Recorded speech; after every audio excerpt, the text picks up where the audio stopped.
এখন আমি রাত্রি করে কাজটা সেরে নিই, দেখি কি করি, ঘরটা ঝাড় দিই। গোটা বাড়ি চেটো শামুক ভর্তি হয়ে যাচ্ছে।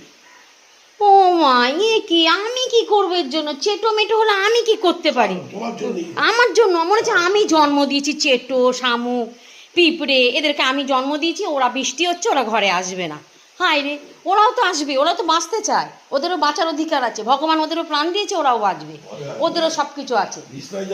হ্যাঁ, বিছানায় গেলে কি করবো? ওদের শুতে দেবো আর কি করবো? ঘুমাবে ওরা, ওরাও ফ্যানে তোলে। হ্যাঁ, সোরাইসিস হলে পরে আমি কী করা যাবে? ডাক্তার দেখাবো? ডাক্তারগুলো এমনি এমনি হয়ে রয়েছে নাকি? তারা পাস করে বসে রয়েছে এমনি এমনি, ওই সোরাইসিস হবে বলে বসে রয়েছে। হোক, 500 টাকা কেন, 1000 টাকা নেই, তা নিতে তো হবেই। তার জন্য কি আমি সব কিছু বন্ধ করে দেবো?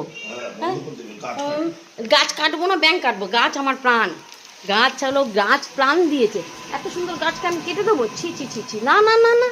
হ্যাঁ, তবে যেগুলো ছাঁটতে হয় সেগুলো আমি ছেঁটে দেবো। কীরকম লোক ভাবে দেখো, সব কিছুতে আমার দোষ। মনে হচ্ছে ওদের আমি জন্ম দিয়েছি, ওরা ঘরে আসবে, তাতে আমার পাপ হচ্ছে।